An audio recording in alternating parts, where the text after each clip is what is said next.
The COVID-19 pandemic has changed education forever. COVID-19 resulted in school shutdowns across the world. Globally, over 1.2 billion children were out of the classroom. As a result, education changed dramatically with the distinctive rise of e-learning, whereby teaching is undertaken remotely on digital platforms.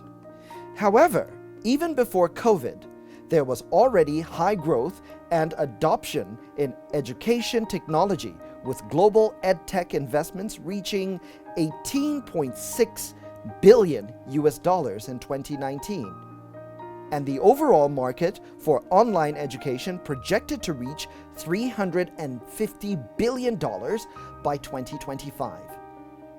Whether it is language apps, virtual tutoring, video conferencing tools, or online learning software, there has been a significant surge in usage since COVID-19. Research suggests that online learning has been shown to increase retention of information and take less time, meaning the changes coronavirus have caused might be here to stay. While some believe that the unplanned rapid move to online learning with no training, insufficient bandwidth, and little penetration would result in a poor user experience that is unconducive to sustained growth, others believe that a new hybrid model of education will emerge with significant benefits. There have already been successful transitions amongst many universities. For example, Zhejiang University in China managed to get more than 5,000 courses online just 2 weeks into the transition. The Imperial College London started offering a course on the science of coronavirus, which is now the most enrolled class launched in 2020 on Coursera. The Tertiary Education Trust Fund has keen eyes focused on these developments, and through its interventions is determined to ensure that Nigeria does not fall behind in this bold new world of technology. These are the chronicles of the journey to institutionalize research and development in Nigeria.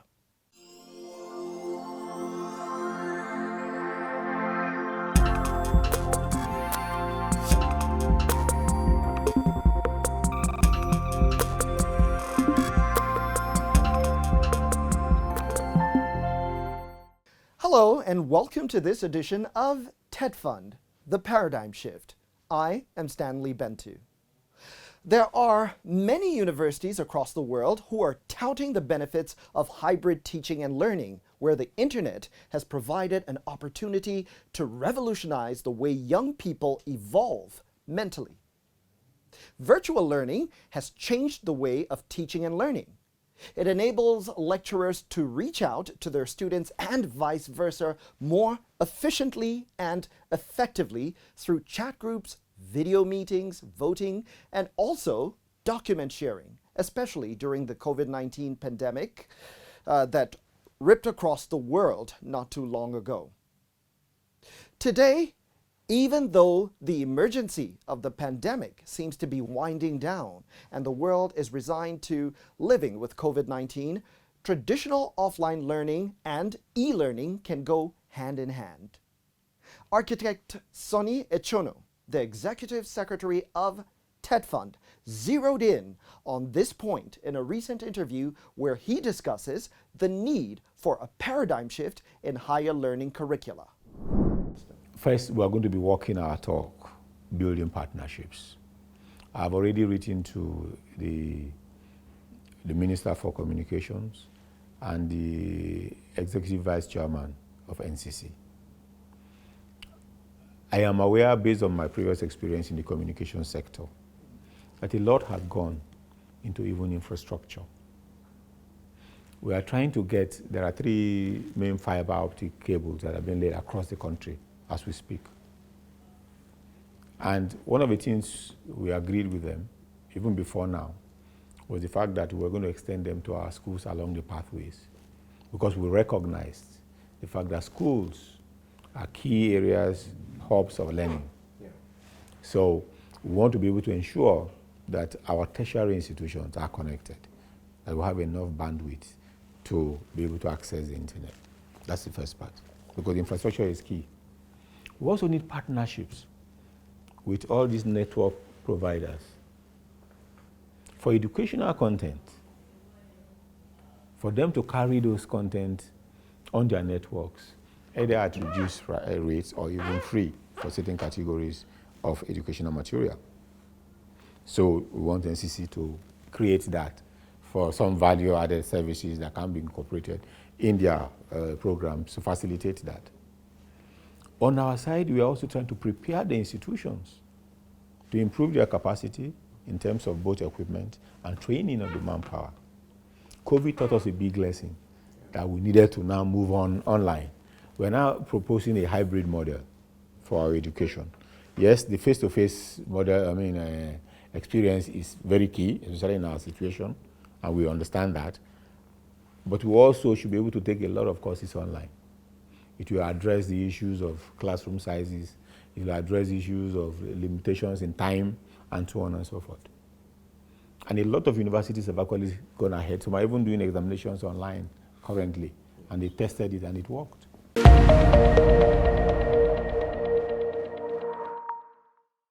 There are, however, challenges to overcome.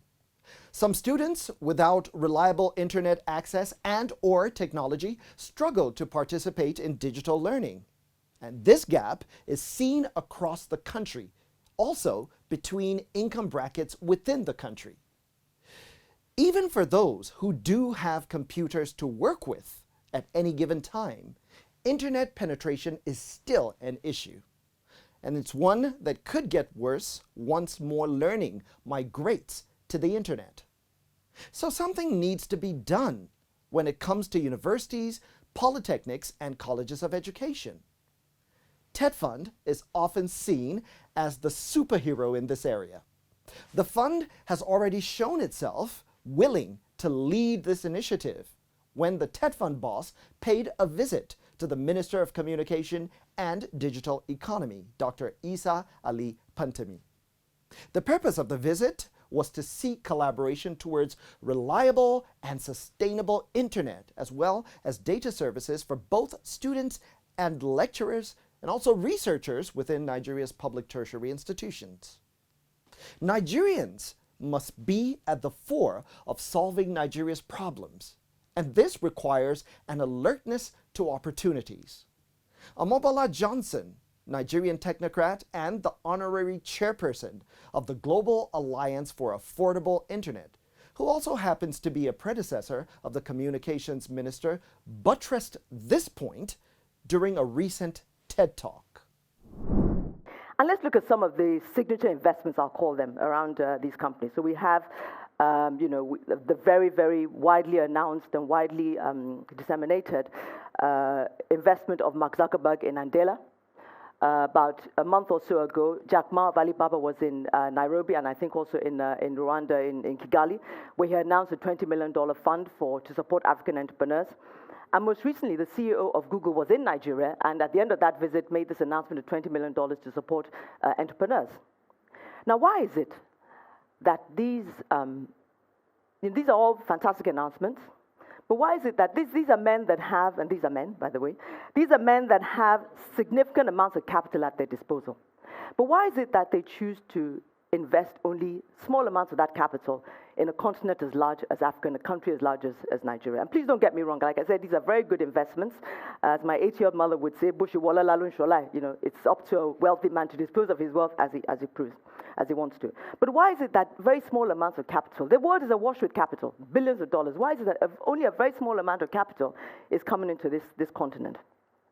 I have a thesis, and that is because in the eyes of the world, Africa is seen as a continent of great possibilities, of infinite possibilities, great potential, but it's also a continent of experimentation. You experiment. You put a little toe in the water, you can paddle a little bit, but for God's sake, don't put your whole body in. Because if you do, if you're lucky, you'll come out 1 or 2 limbs are missing. But if you're not lucky, you're in there, nobody ever sees you again. But the truth of the matter is that, this is our country, this is our continent, We are, and they say there's sharks in the water, we are the sharks in that water. It's our continent to develop as we want. So if it is our continent, why do we allow the narrative about Africa and tech in Africa to be written by people other than us?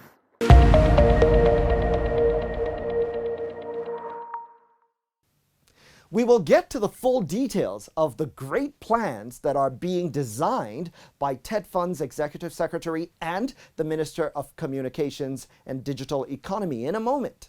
But first, speaking of Google, a recent groundbreaking event has provided a big opportunity for digital learning and all things tech in Nigeria. This event could not come at a better time as TETFund prepares special interventions that will see broadband and internet access improve in Nigeria's tertiary institutions. Have a look at this report. Google and cable landing partner WIOCC recently announced the landing of the state-of-the-art Equiano subsea cable in Lagos, Nigeria, to support the country's national digital economy policy and strategy for a digital Nigeria. The Equiano cable will start in Portugal in Western Europe, run more than 12,000 kilometers along the west coast of Africa, and initially land in Lomé, Togo, and then Lagos, Nigeria, establishing a valuable new high-capacity connection between the African continent and Europe. Named after Nigerian-born writer and abolitionist Olaudah Equiano, the Equiano cable will help support further digital transformation in Nigeria, which has produced 5 startup unicorns, companies now valued at more than $1 billion in the past 5 years. The state-of-the-art, high-capacity Equiano cable, once fully operational, will bring the following benefits to Nigeria. Connectivity related, it will increase internet speed by a factor of 6, reduce internet retail prices by 21%, increase internet penetration by 6 percentage points. Economic, it will boost GDP by $10.1 billion by 2025, boost job creation by 1.6 million jobs by 2025. Sustainability, it will save 2.8 million tons of CO2 emissions per annum. In 2013, the Nigerian government launched a 5-year national broadband plan with the primary aim of driving broadband penetration from about 5% in 2012 to 30%. The plan was a strategic roadmap to make affordable broadband accessible to all Nigerians in 5 years. This 70% target will be measured by the number of people who have access to a minimum of 10 megabytes per second broadband connectivity services at a price not more than 390 naira per 1 gigabyte of data, which is 2% of median income or 1% minimum wage by 2025.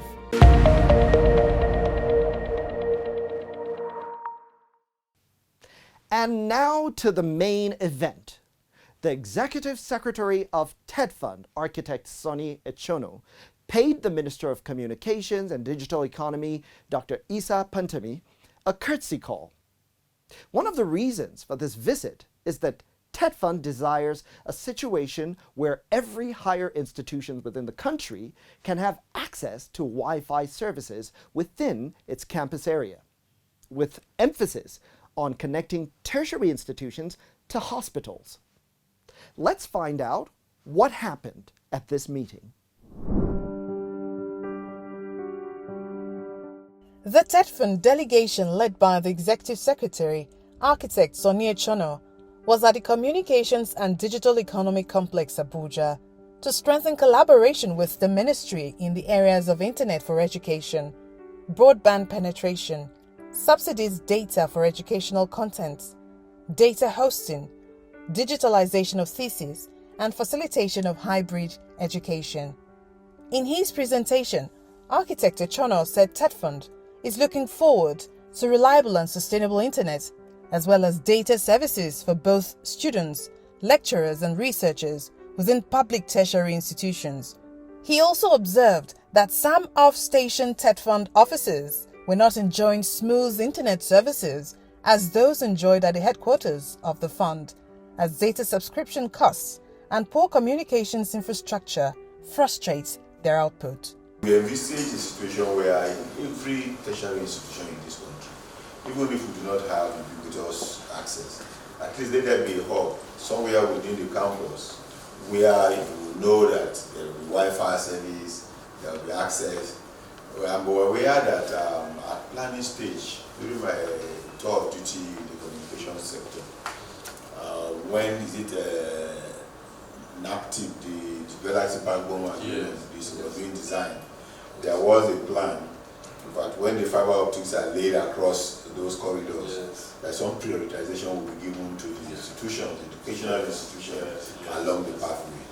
We are wondering if that is already being implemented, or if there's a need to leverage on that to ensure that we're able to connect, especially our tertiary institutions. I know the emphasis there was tertiary institutions and hospitals. And so we can have, so we look forward to having that on board. And then the issue of bandwidth has been a challenge. We have, as I said, part of our agreements with Galaxy Backbone, they are our main providers, so we only look for excess beyond whatever they are able to give to us. But a lot of our institutions are not doing as well as us, as our headquarters. And many of these institutions, they do complain about the costs to them, both of infrastructure as well as the renewal, the subscription rates and so on for data. So our prayer in that regard is whether appeals can be made to service providers that educational content and such, just like they do for emergency numbers, for police, for example, that are almost free. The one for education, there should be some degree of concession given to make it affordable. And they will actually recover that from the volume, because the students do a lot of browsing, even socially, they are the more active on social media. So if you can help to reduce costs of data, particularly for educational content, we will be able to appreciate that. And whatever instruments or means that will be made, even if it is through corporate social responsibility or through some kind of incentive package that can be done for them to encourage them to give this prioritization to our institutions. The TETFund chief executive added that he looks forward to collaborating with internet service providers in order to make educational content affordable for students and lecturers alike, even as encouraged hybrid education as a complement for face-to-face lecturing. That we are encouraging our institutions to adopt the hybrid mode. So it is not only the face-to-face, but you also have online lectures, even online exams. And institutions have been encouraged to even have portals and create all sorts of platforms where teaching and learning can take place virtually. So we are also looking forward to a policy around this that will facilitate the process and the upgrade regardless of locations, even those in remote areas. There can be last mile solutions that enable them to have access wherever they are. It will help one, expand access, because they're no longer going to be limited by the classroom spaces, and also even the efficiency in the delivery of this curricula and also research. Responding to the Executive Secretary, Dr. Pantami emphasized that Internet for Education is key and noted that ICT is an enabler of higher education and research. He pointed out how ICT will help reduce the infrastructure wage bill and save costs, as fewer buildings will be required once virtual learning is fully entrenched. So coming from TETFund, then it should be narrowed down to Internet for Education, because this is your mandate. And that is the global approach now. How can you provide Internet for all? But by prioritizing some institutions, we must get our priority and our preference right. Education, health, finance, and many more should be our priority, with and even security. So we must get our priority right, where we want to at least begin with, and how can we achieve it. his experience in civil service and the years he has spent in our ministry, I believe after education he will definitely prioritize ICT. And today they are interwoven. ICT is no more just a standalone sector, but it just becomes the key enabler. It is just enabling all other sectors. So you only deploy it in education to make it successful, you deploy it in security to support your operations, you deploy it in finance to facilitate. So ICT is more of a key enabler rather than a standalone sector. And I believe if there is one sector that ICT will make wonders, I think education is on top of that. The earlier we realize that, the better for all of us. There is no doubt about this. The minister proceeded to give an outline of Nigeria's new broadband plan, which, according to him, will settle the problem of internet penetration in the country. He also reveals a partnership which promises to deploy broadband with priority given to educational institutions, while adding that he would encourage agencies under his ministry to roll out grants to boost research activities in the country. By next year, the issue of broadband could be addressed significantly in Nigeria. Firstly, this SpaceX of Elon Musk came to Nigeria requesting to provide satellite broadband. I directed NCC to review their request and they forwarded to me. We engaged them at least twice on that issue. Based on their plan, by 2022 this year, they will deploy satellite broadband. And by 2023, based on what they plan, the broadband penetration, not only in our universities, in the whole country, could be more than 95%. And it will reduce the cost. All the issues of right-of-way will be eliminated. All the challenges, vandalization of cables, it will be just a satellite broadband and with high quality. With high quality. Even the quality, what they are going to deploy, the minimum per second, we discussed all these issues with them. So only what they need was the approval, and I think on the issue of the approval, so far we have addressed more than 97% of all pending issues. Digital technology presents immense opportunities for economic growth and diversification for the country. In 2019, the ICT sector accounted for 13.9% of the country's GDP. With increased access to faster internet speeds, the opportunities to grow this contribution on a national level are numerous, cutting across sectors from agriculture to education and healthcare.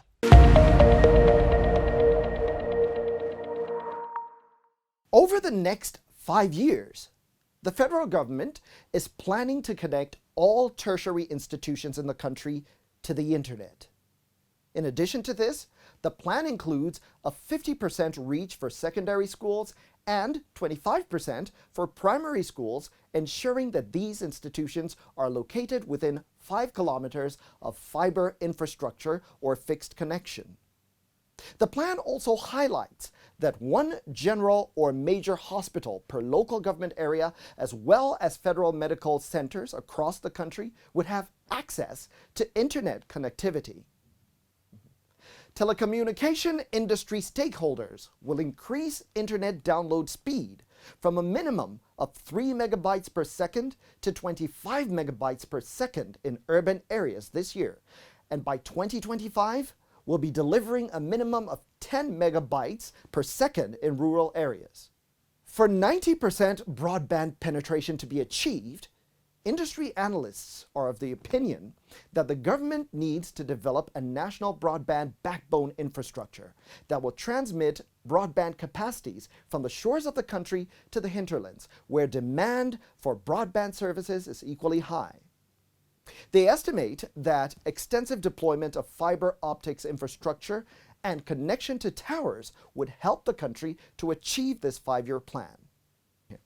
President Muhammadu Buhari urged mobile network operators to ensure full attainment of the targets set in view by the National Broadband Plan 2020 to 2025 by giving special attention to the unserved and underserved areas when deploying telecom services. And that is the paradigm shift. Join us again on the next edition of the program. Until then, thank you for stopping by. Good night.